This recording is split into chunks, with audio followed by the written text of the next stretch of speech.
کام کو انسان کرتا رہے گا، دعوت جتنی دیتا رہے گا، جتنا اللہ کے راستے میں چلتا گھومتا پھرتا رہے گا، اللہ تعالیٰ اس کے ایمان کو اتنا بڑھائیں گے، اس کے دل کا یقین اتنا بڑھائیں گے۔ صحابہ رضی اللہ تعالیٰ عنہ اجمعین اور صحابیات جتنا اللہ کے راستے میں چلی، جتنا اللہ کے راستے میں نکل کر دعوتیں دی، اللہ نے اتنا ان کے ایمانوں کو بلند کیا، اتنا ان کے ایمانوں کو بنایا۔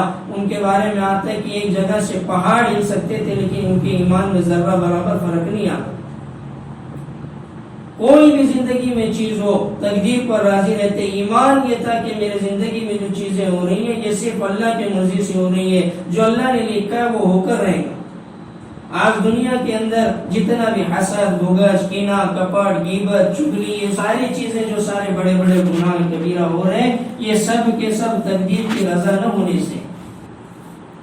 حدیث کے مفہوم میں آتا ہے، حدیث قدسی میں اللہ تعالیٰ فرماتے ہیں ان رضیت بما قسمتہ لک، اگر تو دنیا کے اندر میری تقسیم پر راضی نہ رہا، میں نے دنیا میں کسی کو خوبصورت بنایا، کسی کو مالدار بنایا، کسی کو کھیتی باڑی والا بنایا، کسی کو کاروبار والا بنایا، کسی کو غریب بنایا، کسی کو امیر بنایا، کسی کو کالا بنایا، کسی کو گورا بنایا، تجھے جس طرح سے بنایا تو اس پر راضی رہے۔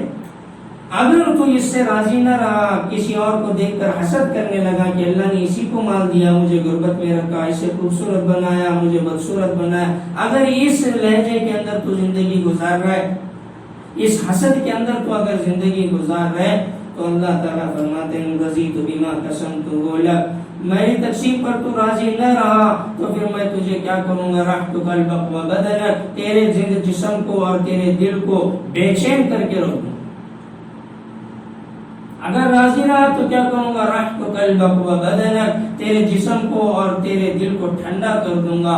اگر پھر تو اس کے بالمقابل آ کر کھڑا ہو گیا اور ہر ایک سے بغض اور کینہ اور کپٹ رکھنے لگ گیا تو پھر اللہ تعالیٰ فرماتے ہیں لَأُسَلِّطَنَّ عَلَيْكَ الدُّنْيَا، میں تیرے اوپر دنیا کو ایسے مسلط کر دوں گا جیسے کہ ایک شکاری کو دیکھ کر جانور دوڑتا ہے، تو ایسے ہی دنیا کو دیکھتے ہوئے دوڑے گا یہاں تک کہ تجھے موت آ جائے گی، لیکن دنیا تیرے ہاتھ نہیں آئے گی، تجھے جو چاہیے وہ نہیں ملے گا جب تک اللہ نہیں چاہتا۔ تو یہ یقین بنانے کی محنت ہے کہ زندگی میں جو کچھ ہو رہا ہے وہ ایک اللہ کر رہا ہے۔ یہ صبح کا ہونا، شام کا ہونا، چاند کا نکلنا، سورج کا نکلنا، بارش کا ہونا، ہواؤں کا چلنا، گلوں کا اگنا، یہ ساری چیزیں جو دنیا کے اندر ہو رہی ہیں وہ ایک اللہ بنا۔ یہ یقین ہمارے دلوں کے اندر آ جائے، بیماری سے کچھ نہیں ہوتا، گولی کھانے سے کچھ نہیں ہوتا، دوائیوں سے کچھ نہیں ہوتا، ہمارے گھر والے کمانے جائیں گے تو ہم کھائیں گے، اس سے کچھ نہیں ہوتا۔ اللہ کھلانے کے لیے نہ کسی کا محتاج، پلانے کے لیے نہ کسی کا محتاج، شفا دینے کے لیے وہ دوا کا محتاج نہیں، بارش برسانے کے لیے وہ بادلوں کا محتاج نہیں، غلہ اگانے کے لیے وہ اناج کا محتاج نہیں، وہ کسی چیز کا محتاج نہیں، وہ بے نیاز اللہ ہے۔ یہ یقین ہمارے دلوں کے اندر آ جائے، اور جب ایسا اللہ ہمارا ہوگا تو ہمارے کام کوئی دنیا میں رک نہیں سکتے۔ آج دنیا کے اندر مسلمانوں نے اللہ کو چھوڑ کر سب کچھ اپنایا ہے۔ ہمارے نبی کی خبر ہے کہ تم اللہ کو پکڑ لو، اللہ کا دامن تھام لو، اگر تم اس کے پیچھے جاؤ گے، تم اللہ کی مان کر چلو گے تو اللہ دنیا کے سارے خزانوں کو لا کر تمہارے قدموں میں رکھے گا۔ لیکن آج الٹا ہو گیا، ساری دنیا کے خزانوں کے پیچھے پڑ گئی وہ اللہ کو چھوڑ کر۔ تو یہ محنت سے یہ چاہا جا رہا ہے کہ اللہ کے ذات عالی کا یقین ہمارے دلوں کے اندر آ جائے، پھر جس طرح سے اسے چاہنا ہے، جس طرح سے اس کا یقین ہمارے دلوں میں لانا ہے، اس کا طریقہ محمد رسول اللہ صلی اللہ علیہ وسلم کہ ان کے طریقے پر ہماری زندگی گزر جائے۔ ہماری زندگی کا ہر رکن، ہمارا اٹھنا بیٹھنا، سونا لیٹنا، کھانا پینا، گھومنا پھرنا، بات کرنا، چلنا پھرنا، ہر ایک زندگی کا طریقہ ہمارے اللہ کے رسول صلی اللہ علیہ وسلم پر آ جائے، چاہے وہ خوشی کا ہو، چاہے وہ غم کا ہو، چاہے وہ شادیوں کا ہو، چاہے وہ جنازوں کا ہو، چاہے خوشی غم کس طرح کا بھی ماحول ہماری زندگی میں آئے، وہ اللہ کے رسول صلی اللہ علیہ وسلم کے طریقوں کو سامنے رکھتے ہوئے آئے۔ نہ کہ کسی بدعت کو دیکھتے ہوئے اللہ کے رسول صلی اللہ علیہ وسلم کے جو طریقے انہوں نے بتائے ان طریقوں پر ہماری زندگی گزر جائے. اما عائشہ رضی اللہ تعالیٰ عنہ، اما خدیجہ رضی اللہ تعالیٰ عنہ، ان کے طریقے پر ہماری زندگی آ جائے، پردے والی زندگی ہمارے اندر آ جائے. اللہ کے رسول کے جو احکامات ہمارے اوپر ہیں ان احکامات سے ہم زندگی گزارنے والے بڑی اس محنت کا مقصد ہے. اللہ تعالیٰ کا فرمان ہے کہ اگر تم مجھے پانا چاہتے ہو، اگر کامیابی پانا چاہتے ہو تو کیا کرو؟ اے نبی جی آپ کہہ دیجئے قل ان کنتم تحبون اللہ، اگر یہ چاہتے ہیں کہ میں ان سے محبت کروں تو یہ کیا کرے؟ فاتبعونی یحببکم اللہ، کہ یہ تمہاری اتباع کرے. اگر یہ تمہیں چھوڑ کر مجھ تک آنے کی کوشش کریں گے تو مجھے پا نہیں سکتے. لا الہ الا اللہ ہے، دلوں کے اندر یقین بیٹھ گیا ہے کہ ایک اللہ کرتا ہے، ایک اللہ بناتا ہے، لیکن اگر زندگی میں محمد رسول اللہ صلی اللہ علیہ وسلم نہیں، ان کے اہلیہ کے، ان کے سارے ازواج مطہرات کی زندگی کا کوئی حصہ اگر ہماری زندگی میں نہیں ہے تو یہ ایمان سے خالی ہے. ایک مرتبہ مولانا یوسف صاحب رحمۃ اللہ علیہ ہمارے حضرت جی دعوت کے کام کے چل رہے ہیں، اس راستے میں جاتے ہوئے ایک ٹانگے والے کے ساتھ سفر چل رہا ہے. وہ ٹانگے والے کے پیچھے بیٹھے ہیں، رام لال نام ہے، غیر قوم کا بغیر ایمان والا ہے. اب گاڑی پر بیٹھے ہوئے ٹانگے سے چلتے جا رہے ہیں. وہ رام لال سے پوچھنے لگے مولانا، کہنے لگے رام لال تم اس گھوڑے کو پالتے ہو یا گھوڑا تمہیں پالتا ہے؟ پوچھ رہے کہ یہ گھوڑا تمہیں پالتا ہے یا تم گھوڑے کو پالتے ہو؟ تو رام لال کہنے لگا مولوی صاحب، تھوڑی دیر سوچنے لگا، سوچ کر کہنے لگا مولوی صاحب نہ میں اس گھوڑے کو پالتا ہوں نہ یہ گھوڑا مجھے پالتا ہے، ہم دونوں کو تو اوپر والا پالتا ہے. اب یہ گئے، آگے کا سفر تھا، اترے گاڑی کے اندر بیٹھے ٹرین کے اندر. اب رات سونے کا وقت آیا. مولانا یوسف صاحب رحمۃ اللہ علیہ اوپر کی اس سیٹ پر سوئے، بیچ میں دوسرے مولانا ہیں. تو وہ دوسرے مولانا بے چین ہے، نیند نہیں لگی پوری رات. تو مولانا یوسف صاحب رحمۃ اللہ علیہ کہنے لگے مولوی صاحب کیا بات ہے، نیند نہیں لگ رہی؟ تو مولانا کہنے لگے جی ہاں نیند نہیں لگ رہی، مجھے وہ رام لال کی بات نے پریشان کیا ہے، رام لال کی بات نے مجھے پریشان کیا ہے. کہ کیوں؟ کب بول رہے ہیں کہ وہ تو بول رہا تھا کہ ہم دونوں کو اوپر والا پالتا ہے. اس کا مطلب تو رام لال کے دل کے اندر ایمان ہے کہ وہ یقین سے کہہ رہا ہے کہ ہم دونوں کو اللہ پال رہے ہیں. تو کیا وہ جنت میں جائیں گا؟ تو مولانا یوسف صاحب رحمۃ اللہ علیہ نے بڑی خوبصورت بات فرمائی، کہا کہ اس کے مولوی صاحب رام لال کے پاس لا الہ الا اللہ تو ہے لیکن محمد رسول اللہ صلی اللہ علیہ وسلم نہیں ہے. تو جتنا لا الہ الا اللہ کا ہونا شرط ہے اتنا ہی محمد رسول اللہ صلی اللہ علیہ وسلم کا ہونا شرط ہے. اگر لا الہ الا اللہ ہے محمد رسول اللہ نہیں تو یہ جنت جا نہیں سکتا، اللہ اس سے راضی ہو نہیں سکتا. اگر محمد رسول اللہ ہے اور لا الہ الا اللہ نہیں ہے تو پھر بھی یہ جنت میں نہیں جا سکتا اور اللہ کو راضی نہیں کر سکتا. یہ کلمے کے دونوں جز ہیں. لا الہ الا اللہ کا دل میں ہونا، محمد رسول اللہ صلی اللہ علیہ وسلم کا زندگی میں ہونا یہ لازمی ہے. اگر یہ زندگی میں ہوگا تو اللہ کامیاب کریں. دونوں جہاں میں اسی کو دین کہا جاتا ہے. دین دین دین آنے کے تب سے ہم سن رہے ہیں کہ دین دین دین. دین کیا ہے؟ اللہ کے احکامات کو نبی صلی اللہ علیہ وسلم کے طریقے پر پورا کرنے کا نام دین ہے. جیسے اللہ کا احکام ہے نماز، اس کو پورا کرنا ہے محمد رسول اللہ صلی اللہ علیہ وسلم کے طریقے پر، یہ دین ہے. اللہ کا حکم ہے نکاح کرنا، نبی کا طریقہ اختیار کرو، یہ سنت بنے گا، یہ دین ہے. اللہ نے ہماری ضرورت ہے کھانا کھانا، اگر ہم نبی کے طریقے پر کھائیں گے تو وہ دین بنے گا. سونا ہماری ضرورت نبی کے دین پر کرو گے تو دین. کھانا ہماری ضرورت نبی کے دین پر کرو گے تو دین. سفر ہماری ضرورت، حج ہماری ضرورت نبی کے طریقے پر ہوگا تو یہ دین ہے.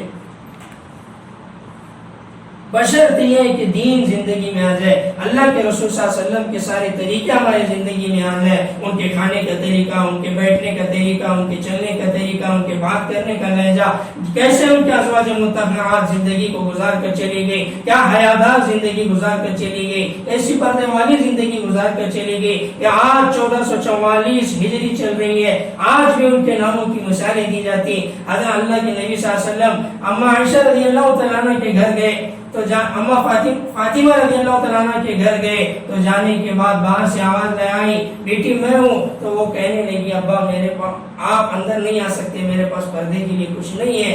تو وہ کہنے لگے کہ اللہ کے رسول صلی اللہ علیہ وسلم نے فرمایا بیٹی میرے ساتھ ایک عمران بھی ہے عرب کے سردار. تو کہنے لگی یا رسول اللہ میں آپ سے پردہ نہیں کر, آپ کے لیے میرے پاس پردے کا کوئی سامان نہیں تو ان سے کیا کروں, انہیں بھی اندر نہ لاؤ. تو اللہ کے رسول صلی اللہ علیہ وسلم نے اپنی چادر اندر دی, پھر انہوں نے پردہ کیا. اس کے بعد اللہ کے نبی صلی اللہ علیہ وسلم اندر گئے, باپ سے بھی پردہ کر گئے. بتلانے کا مقصد یہ ہے کہ جو حیاتار زندگی وہ گزار کر چلی گئی اللہ نے ان کے ناموں کو زندہ رکھا, قربانی دے کر چلی گئی. بھوک کی قربانی, جذبات کی قربانی, احساسات کی قربانی, سب کچھ اس دین کے اوپر اپنا لوٹا کر چلی گئی. آج ہم 3 دن اللہ کے راستے میں آئے ہیں, آنے کے بعد یہاں کا مجاہدہ اٹھایا نہیں جاتا. ارے 4 بجے اٹھایا جا رہا تہجد کے اندر, پھر نماز پڑھوائی جا رہی, اس کے بعد تعلیم کی جا رہی, اس کے بعد تسبیحات کے لیے بٹھایا جا رہا, پھر اس کے بعد بات ہو رہی, پھر ناشتہ, نیند نہیں ہو رہی, پھر 10 بجے تعلیم ہوگی, پھر کھانا, پھر زور, سونے نہیں مل رہا. ہماری آج کی یہ سونے کی قربانی کو ہم اتنا سوچ رہے ہیں. اب بات ہمارا ماحول بھی یہ بن جاتا ہے کہ تعلیم کے اندر وقت نہیں, تعلیم کے اندر سے وقت چلا گیا. اب جو بچا کچھ وقت ہے وہ سیکھنے کے بجائے, سکھانے کے بجائے ہم جو ہے وہ چگلی کے اندر, باتوں کے اندر لگ جاتے ہیں, غیبت کے اندر, گناہ کے کام. اللہ اکبر, اللہ کے راستے میں آ کر بھی گناہ کے کام کے اندر شیطان مبتلا کراتا ہے. یہ ایسی وہ ویسی, انہوں نے ایسا کیا, انہوں نے ایسا کیا. اور شروعات بھی ہمارے کہاں سے ہوتی ہے, اللہ معاف کرے, بولنا نہیں چاہیے اللہ معاف کرے, انہوں ایسا کرے. شروعات بھی ہمارے اللہ سے معافی مانگ کر ہوتی. غیبت کرنا کتنا بڑا گناہ ہے. اللہ کے رسول صلی اللہ علیہ وسلم نے فرمایا غیبت کرنے والا ایسا ہے جیسے اپنے بھائی کا مردار گوشت کھانا. انسان کا گوشت کھانا تو پہلے حرام, اس میں مردار گوشت کھانا پھر حرام, پھر تو سگے بھائی کا گوشت ہے. اللہ کے رسول صلی اللہ علیہ وسلم کے پاس ایک صحابی آئے, کہنے لگے یا رسول اللہ میری بہنوں کے پیٹ میں درد ہو اور وہ روزے سے. اللہ کے رسول صلی اللہ علیہ وسلم نے کہا کہ جاؤ اور ان دونوں کو کہہ دو کہ الٹی کریں. اچھا یا رسول اللہ وہ تو روزے سے ہیں, کچھ ہے نہیں پیٹ میں, الٹی کیا ہوں گی. جب گئے اور کہا کہ الٹی کرو, حدیث کا مفہوم ہے انہوں نے دونوں نے الٹی کی تو کچا گوشت ان کے منہ سے باہر نکلا. جب اللہ کے رسول صلی اللہ علیہ وسلم سے پوچھا گیا کہ یہ کیا معاملہ, اللہ کے رسول صلی اللہ علیہ وسلم نے فرمایا کہ یہ دونوں بیٹھ کر چغلی کر رہی تھی. آج ماحول یہ بن گیا کہ دین کے ماحول میں آنے کے بعد, دین سیکھنے کے لیے آنے کے بعد بھی آج شیطان ایسا دھوکے میں ڈالا ہوا ہے کہ ہم یہاں غیبت اور چغلی اور بغض اور کینہ اور کپٹ کے اندر لگے. تو ہماری تربیت جو ہوگی, وہ ہماری اصلاح جو ہوگی, وہ ہمیں مان کر چلنے میں, جس طرح سے پرچہ مسجد سے آئے گا اس پر ہمارا پورا کے پورا دھیان ہو اور اسی طریقے سے ہمارا پورے کے پورے دین کا نظام ہو. ہماری منمانی اس میں کچھ نہ ہو. اگر منمانی کریں گے تو ربمانی زندگی نہیں آ سکتی, اور ربمانی زندگی نہیں گزاریں گے تو آخرت میں منمانی کی زندگی نہیں مل سکتی.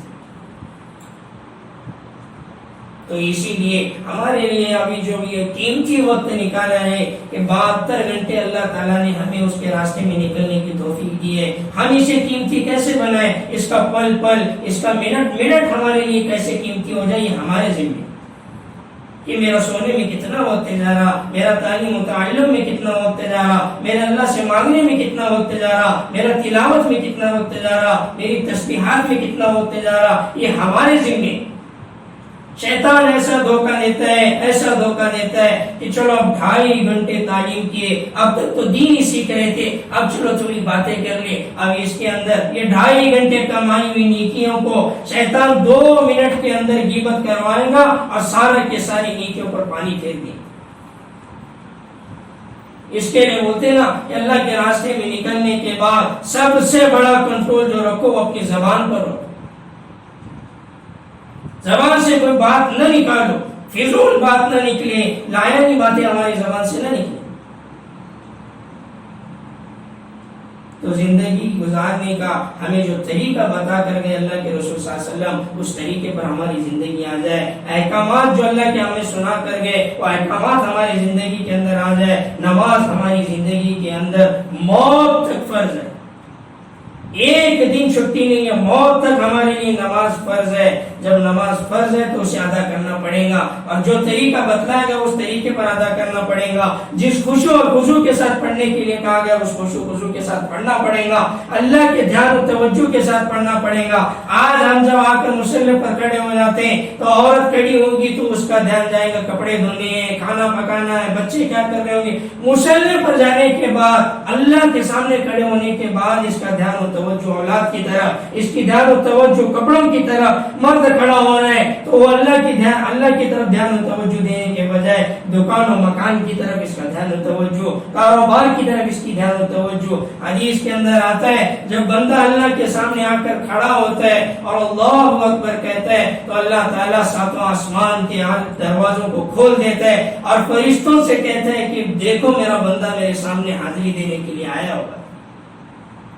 اب حدیث میں آتا ہے کہ جب تک بندے کا دھیان اللہ کی طرف ہوتا ہے، جب تک وہ اللہ سے لو لگا کر رہتا ہے، اور جب بندہ کہتا ہے الحمدللہ رب العالمین تو اللہ جواب دیتا ہے فوراً حمدنی عبدی، کہ واہ میرا بندہ میری کیا تعریف کر رہا ہے۔ بندہ کہہ رہا ہے الحمدللہ رب العالمین، سارے عالموں کو پالنے والا رب اللہ ہے، تو اللہ جواب میں کہتا ہے حمدنی عبدی، میرا بندہ میری تعریف کر رہا ہے۔ الرحمن الرحیم، تو اللہ کہتا ہے اثنى علی عبدی، وہ میرا بندہ میری کیسی بہترین تعریف کر رہا ہے، میری رحمانیت کو بیان کر رہا ہے۔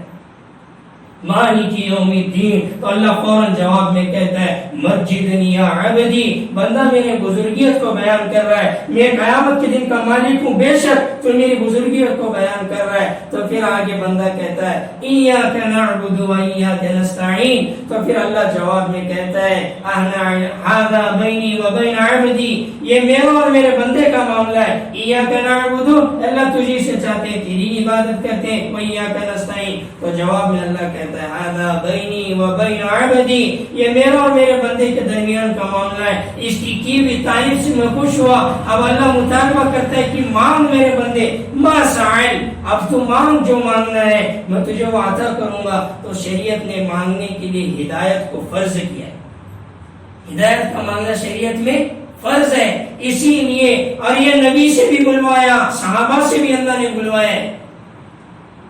کیا ہے؟ جب اللہ کہتا ہے ھذا بینی و بین عبدی ما سأل، اب مانگ تجھے جو مانگنا ہے، تو بندے سے اللہ کہلواتا ہے اہدنا الصراط المستقیم، اللہ ہمیں ہدایت والے سیدھے راستے پر چلا۔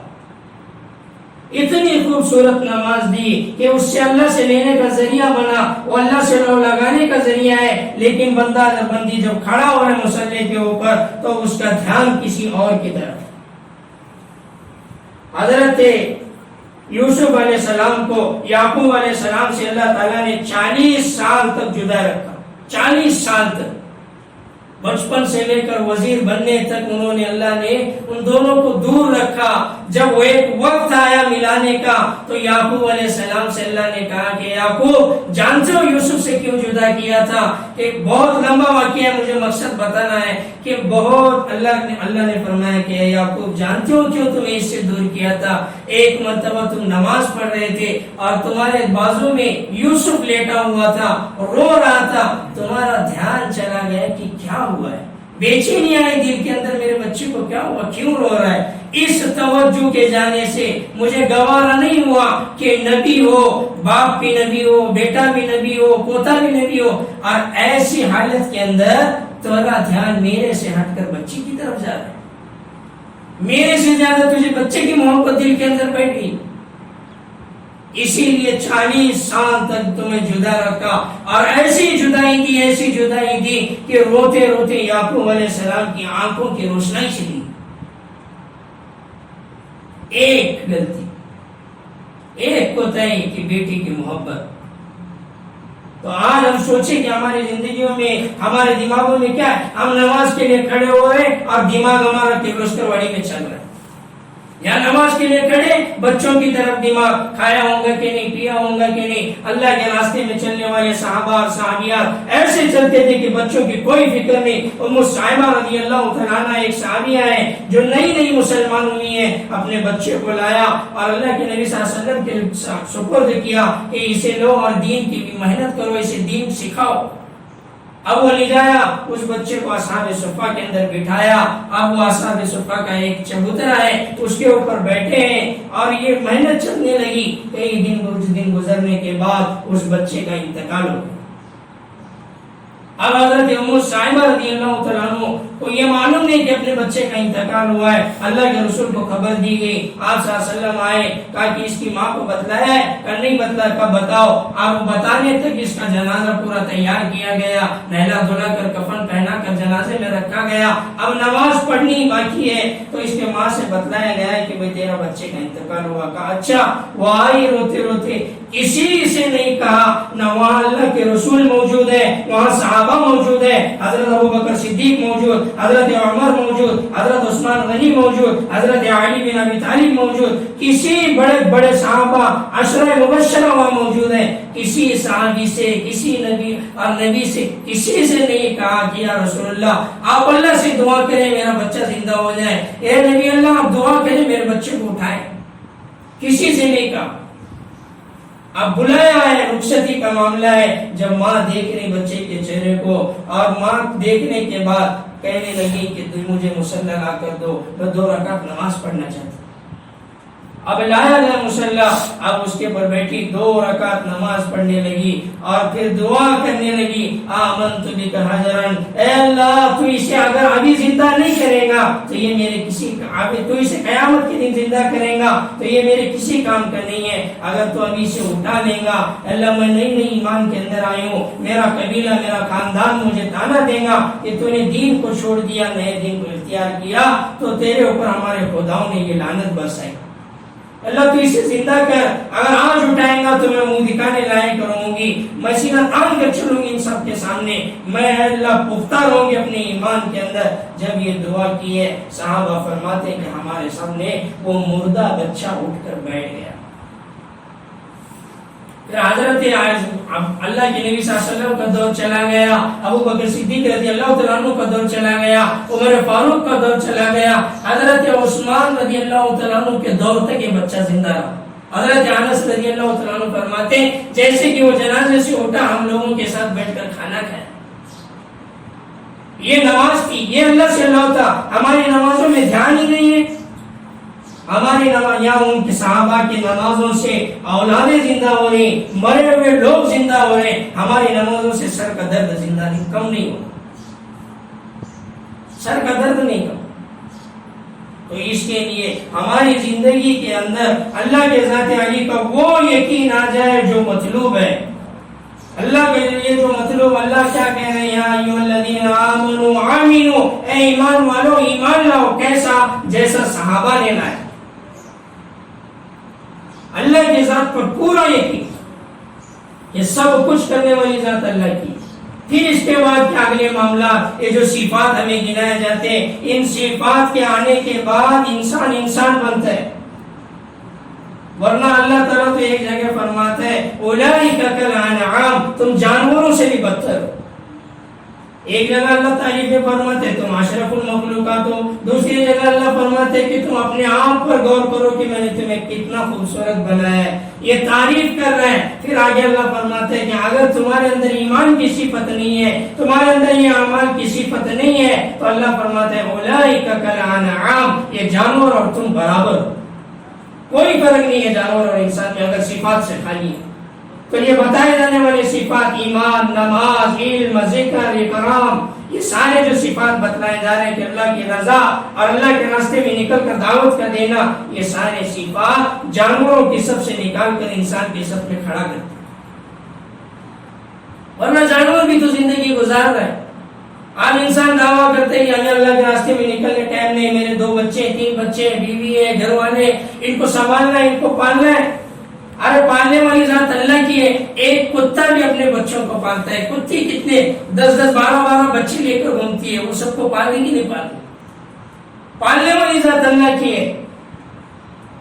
اسی لیے اللہ فرماتا ہے کہ اگر ایمان دل کے اندر نہیں ہے اولئک کالانعام، تم اور جانور برابر ہو، کوئی فرق نہیں تمہارے۔